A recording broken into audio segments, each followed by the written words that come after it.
So this is their food. I've taken 1 layer of mini alfalfa cubes and soaked them in about half a bucket of water for about an hour. And then I'm going to take some Redmond salt,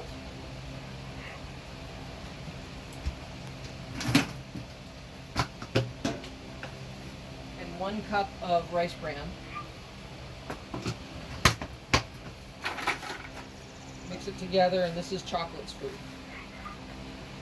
And she won't need this necessarily forever, but because she lost so much weight with her dental issue that's now been corrected and then choking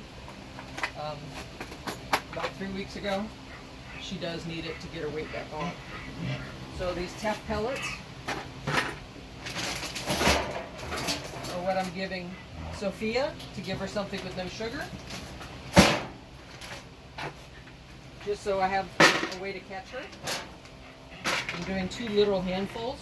This is what Chocolate choked on, so she can't have this. This is just to give Sophia something that won't give her any calories.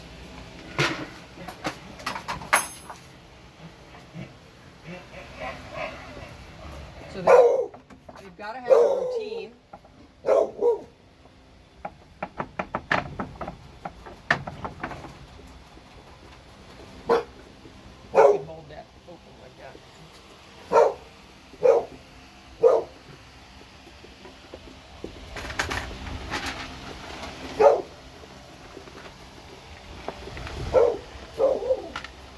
If I did not tie them up, I would not necessarily be able to catch them.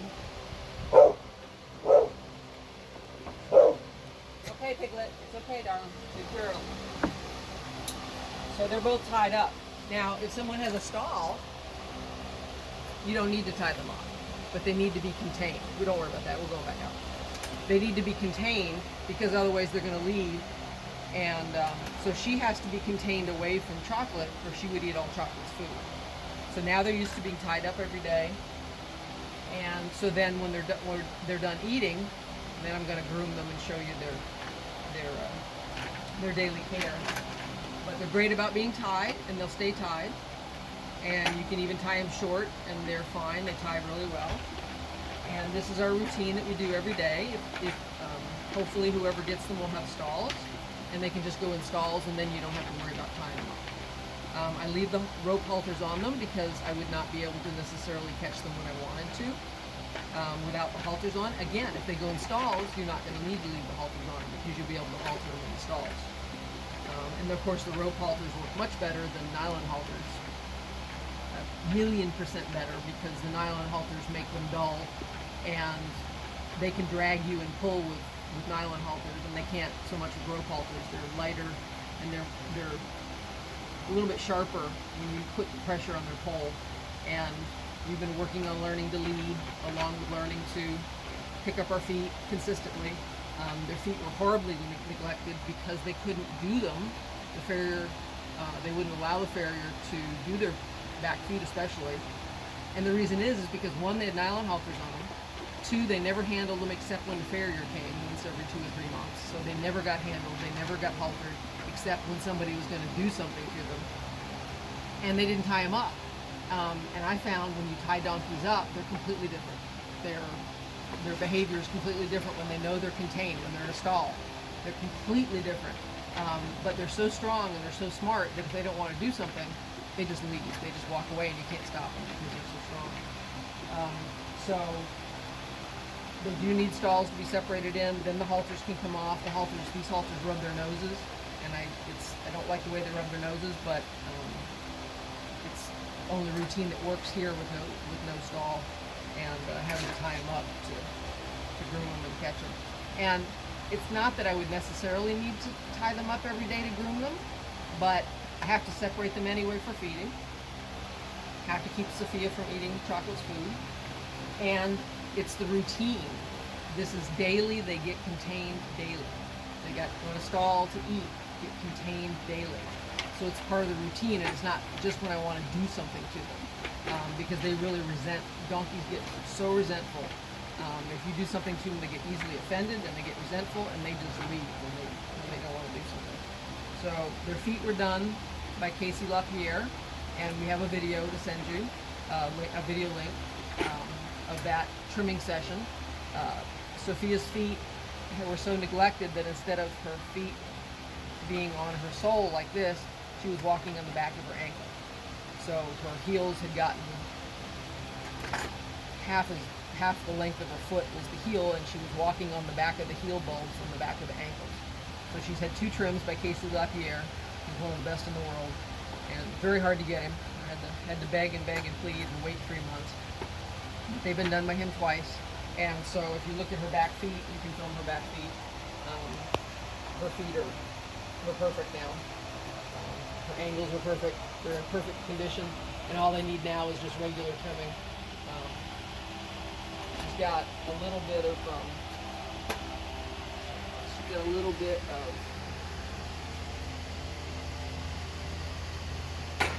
where this is still flat from where she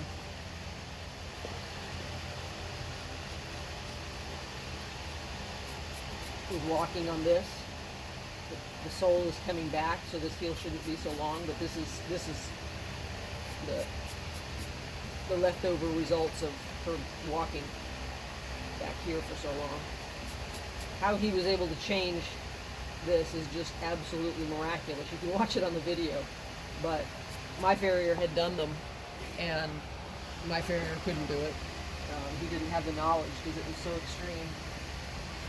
But again, I do this every day, and then it's just something we do every day, and it's part of the routine, and it's no big deal. Now, your farrier must be very quiet and very patient. If somebody raises their voice with them, they're not going to kick you. Chocolate will kick a little bit if she gets scared. Not bad, not anything dangerous, nothing that's going to hurt you. But if they get flustered, if somebody raises their voices, and my farrier tends to talk a lot and talk really fast, or somebody pats them and slaps them, that they don't know, they don't trust strangers. They're fine with people who know them. Owners can pat them all day long because they've been doing it for years. But if they don't know somebody, so we had somebody come look at them, and the first thing she came up and started patting her and scared her, and she started running back and forth on the road where she was tied. And once they start running back and forth and trying to get away, you've lost them. We had to wait for her to settle again, and I had to come hang out and just hang out with her and give her some treats and be with her for a while to get her to settle down, because it's kind of like a vet coming up that they don't know, or a farrier. So if your farrier is really quiet, and I have to tell my farrier, my regular farrier, don't even talk, don't even be quiet, because he likes to slap him on the belly and slap him on the chest. That's just something he's done for his whole life, for 50 years. And he forgets that some animals freaks him out. He's used to, happy home-raised horses. These are donkeys who basically never got touched, except when somebody dewormed them or trimmed them or whatever, so they knew that everything was fine and people gave us treats until they wanted to do something to us. Then they're going to grab us, contain us, and make us do things that we don't do. So just routine, they've become great about things. Having to pumpkin. They love being talked to, and I call Chocolate Mama. I've always called her Mama. Chocolate's too hard to say to me. And I call Sophia Sophie. Really pretty. Good girl. I just push on her knee, back of her knee a little bit to bend her leg. They're really good about picking their feet up. We've been doing it every day for 7 months. Good girl. What a good girl. Good girl, sweetie. Good girl, Sophie. Good girl. You come up to the front. This way with the light behind you. So this is fat. Somebody asked the other day that came. This is what a metabolic animal looks like. This is all fat, and this is all fat. And so she needs to be on a dry lot. She should not have grass.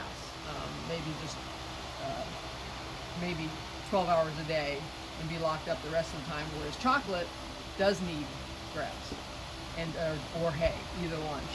Chocolate can eat hay just fine. What happened with Chocolate is I noticed she was packing food on the side of her face. So Dr. Darrow came out and she had a hole, one tooth missing on the upper arcade, and so the bottom tooth had nothing opposing and grew up into the socket. So that tooth was growing right up into the socket between the other two teeth in that gap, and so she couldn't even chew on that side of her face. So the dental's been done, and it's corrected, but from so many years of chewing that way, she still packs the food on that side. And then I found out, I tried to switch them to Teff pellets, thinking the grass is coming in, I won't need to give her the soaked cubes anymore, and she choked on the Teff pellets, and she choked pretty bad. I had to call the vet and having tuber, and so she has to have soaked food. But Sophia needs nothing. They cannot have carrots, they can't have apples, they can't have anything with sugar in them. I'll grab the treats. I give them, I had Timothy and alfalfa cubes, TNA cubes, and I would take the little pieces and have a bag full of the little pieces of Timothy and alfalfa cubes for treats, or I use Equa treats, which you get at Animal Health International on a pallet. You can order those, and they're Timothy hay with flavoring, like cherry vanilla. And they have no sugar, so she can't have any sugar now. Chocolate could have carrots, she could have all kind of stuff, but they can't have any grain. They're not supposed to have seed heads. She's not supposed to have seed heads. So the grass is supposed to be mowed to keep the seed heads down, because that's too rich a food for a metabolic animal. So ideally, she needs to be on dry lot and she needs to be on grass. But of course, they've been together their whole lives. This is Chocolate's baby. She's 10 and she's around 18, and they've been together their whole lives. Now, if you had other animals, where you had if you had other donkeys or horses where she could be with the ones that needed to be off grass, and she could be with ones that can have grass, that would be ideal, because she doesn't need to be fed every day.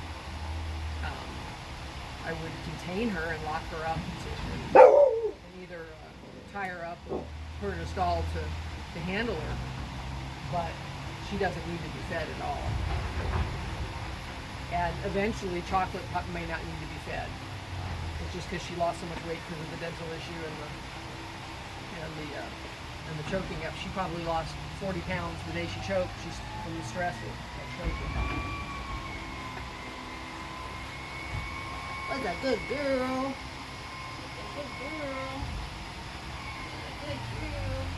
So here, the deer fly and the horse fly were just absolutely horrible. So I put SWAT on their faces, and the flies chew on their legs. Donkeys tend to have a thing where flies chew on their legs and create summer sores. It was very common in Miami, and that'll happen to Chocolate. So Chocolate, I put Equiderma on the spots where the flies want to chew on her legs and her belly. And her, I just put a little SWAT where the flies want to chew on her. She doesn't really have an issue with it, just a little tiny bit. But when I came in November, their legs were just crusty, scabby blood from where the flies chew on them, because they hadn't had any fly prevention on them.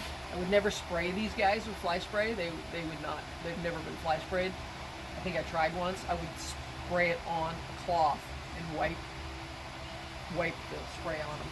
I have some Equiderma fly spray here that'll go with them. I have Equiderma skin lotion for them that'll go with them. I have SWAT, grooming tools. So they have quite a bit of stuff that's going to come with them. Like I said, Chocolate's getting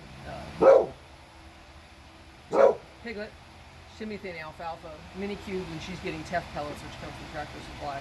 But again, she doesn't need those. They would just be kind of a treat to get her to come in and get caught up and locked up in a stall. Hello, darling. Hello. I wipe the blood off their faces, and the deer fly and the horse flies make them bloody. And took a long time before they would tolerate that. They got so offended with me wiping their faces off. That was just like the most horrible thing you could do to a donkey. So you can see that this tends to rub their noses a little bit. It's not ideal leaving, and you shouldn't leave rope halters on because they don't break. But that's just been a necessity. Luckily, donkeys are not accident prone and don't get into trouble like horses do. Good girl. What a good girl. Okay. Now we can do Mama. Mama's done, so we'll walk over here. Mama. Good morning, darling. Good morning.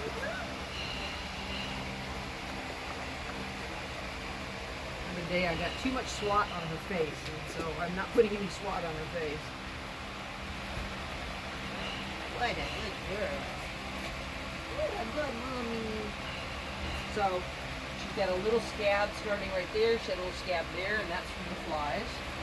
So you can see where she's lost the hair here. And so this is where I'm going to put the Equiderma skin lotion. This is, if I didn't put Equiderma on this would be a raw bloody sore by tomorrow. Or by this evening, actually. So the owners tell me that she loses all her... Piglet, it's okay, honey. It's just a trash guy. It's okay. She loses all her hair every spring. So this is just her shedding out. And when I came, she had fat rolls. She had a big fat roll. But losing the weight from that tooth, she dropped off. She lost a lot of weight. She's almost okay now. Donkeys shouldn't be fat, so it's nothing wrong with her being lean. It's actually, if you're going to err on the side of anything with donkeys, keep them lean, because once the weight's on them, it's almost impossible to get off.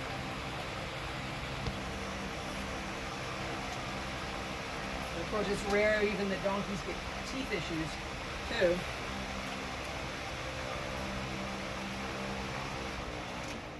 It's rare that donkeys get teeth issues. Most of the time you don't even do their teeth. Let me grab my, I'm going to pause it. I'm going to get my glove. So these are the treats that I give them. Equi-Treats by Euclid. Animal Health International sells them. And they're just Timothy hay and Timothy grass, sunflower seed meal, salt, and natural flavorings. So, animals that can't have sugar. Right?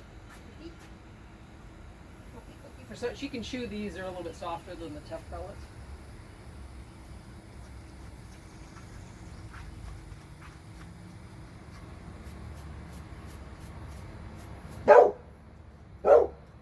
It's okay, honey. It's just the garbage man.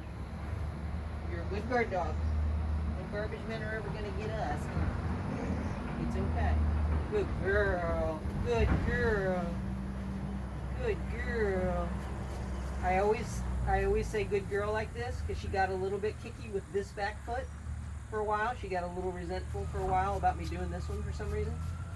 So I just say, good girl. What a good girl. And it's taken many, many months for these guys to learn this.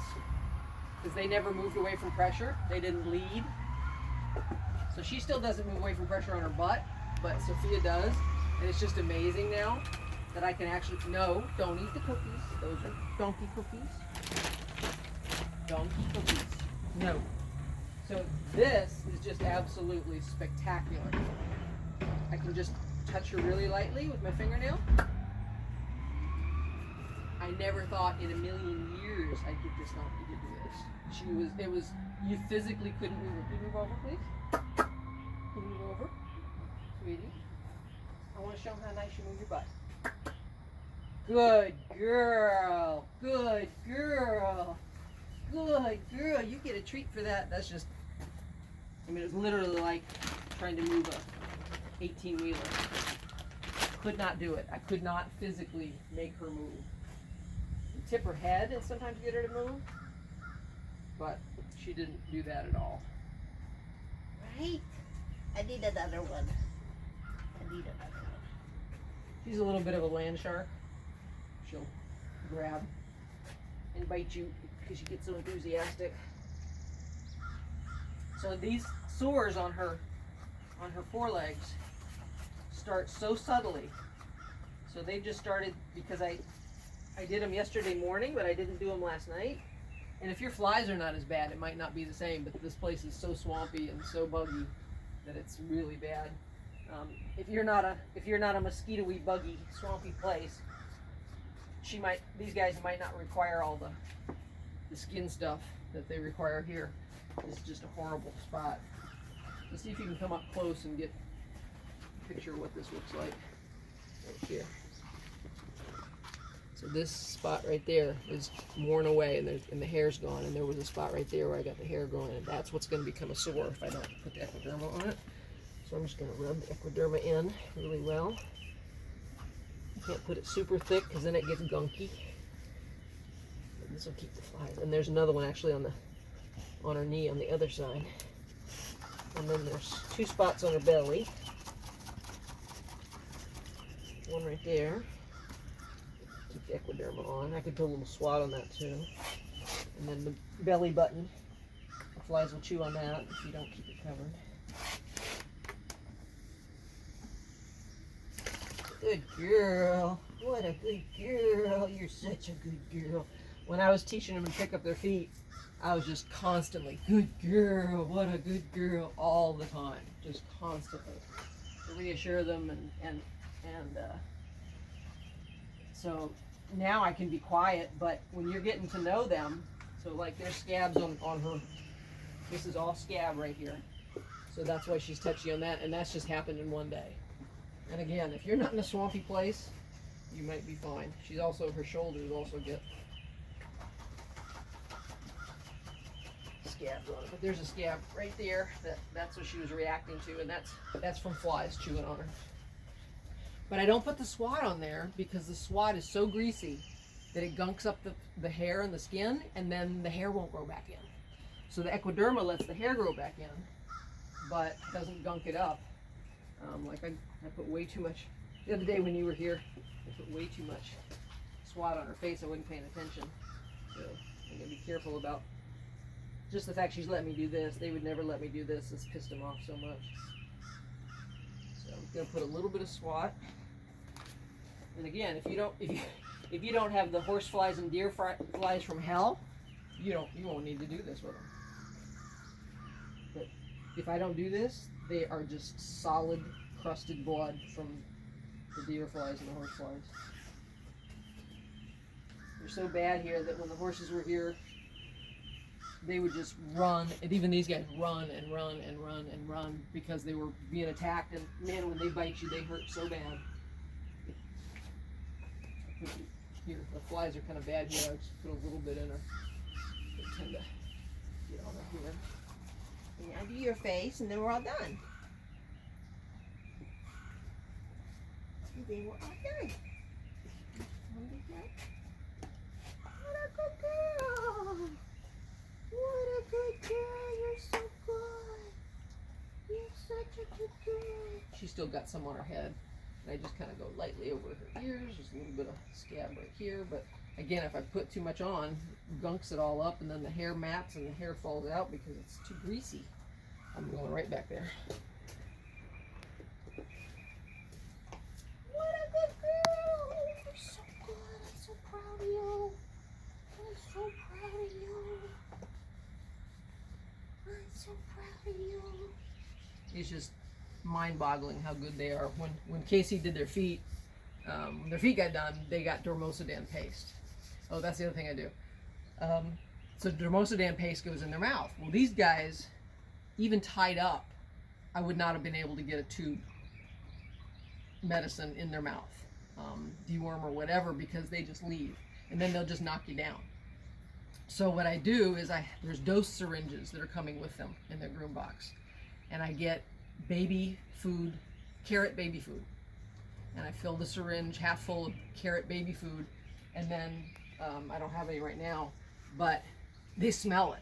So I practice giving them stuff for deworming, and to practice for the dormosodan paste, I let them smell the syringe. They can smell the carrot food, and then practice giving them carrot baby food, so that they get used to getting something in their mouth. And it's not like, that's what people do with horses. They give them a dewormer and then that's it until the next time they shove something in their mouth.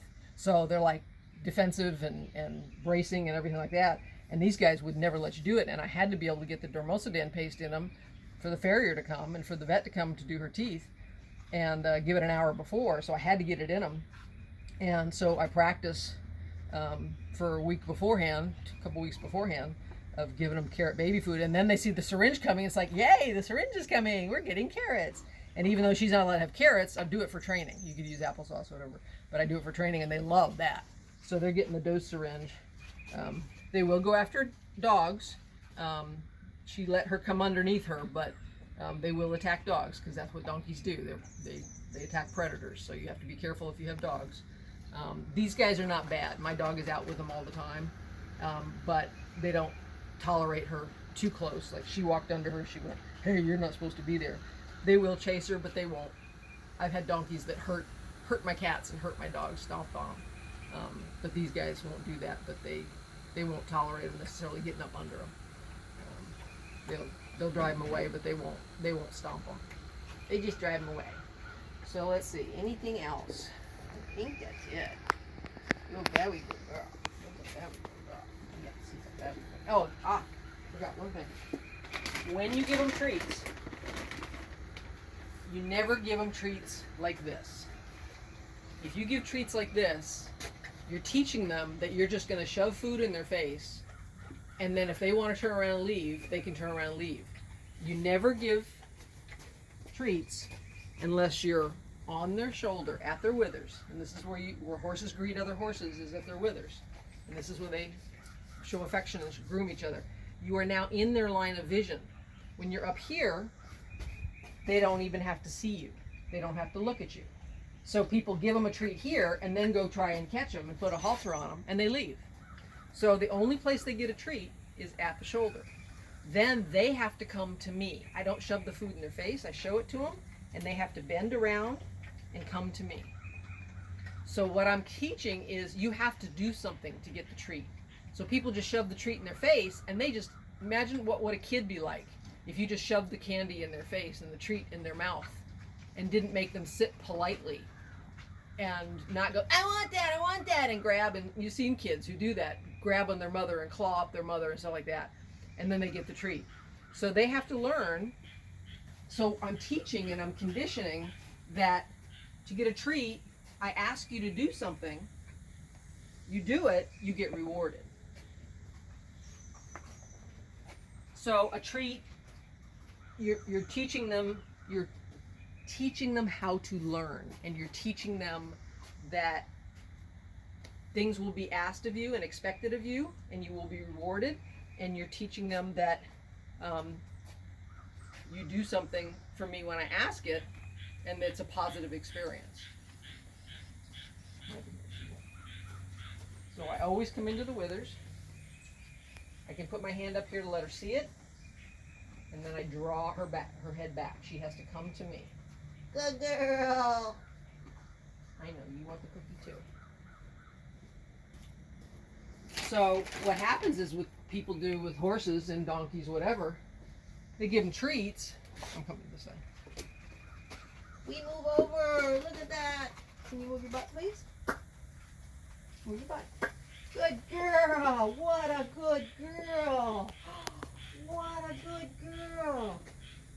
That I ask things of you every day, and I'm not being unreasonable, because if you ask stuff just when you're going to do their feet, and just when you're going to deworm them, and just when you're going to catch them, then all of a sudden you're saying, I want something from you, and they're like, I don't do that. That's not what I do. I'm just a donkey that hangs out and you feed me, and what, all of a sudden you're gonna make me do something? I forgot to do her shoulder. They get very resentful, but if it's just part of the everyday routine that this is what we do, then they don't resent it, and it's just, it's again, like if you never sent a kid to school and you never made a kid have manners. I mean, look at the Helen Keller movie. They never made her have manners, and never made her sit, and never made her act like a human being, so she went amok. But when you say, no, this is the parameters, this is the way we do things this way, and you turn your head to me when I ask, and you come to me when I ask. So now, so sometimes, like, they got upset the other day. I had somebody lead them that was looking at them, because sometimes they'll pull away. So they led fine until they got tired of it, and then Sophia pulled away from the girl. And let me back up, please. Backing is in. Oh my God, we back. Oh my God, this is a miracle. It's a donkey miracle. She pulled away and ran off. Well, the one was going to go get her. It's like, when they run off and they've gotten away from you, you don't go pursue them. I just went in the house, waited an hour, came back out and called them with a treat, and they came to me. But if you pursue them, you're not going to get them when they get pissed off. You usually take a damp washcloth and wipe their eyes up. Their eyes are not bad today. So that's everything. They're going to be tricky to load. It's going to have to be a food motivated thing, because they haven't been in. Sophia's never been in a trailer, and she's only been in when she came here, probably 10 years ago, 10 years ago. But the trailer will need to be brought into this paddock and backed up to, if it's backed up to here, and food is used and patience is used, they'll be fine.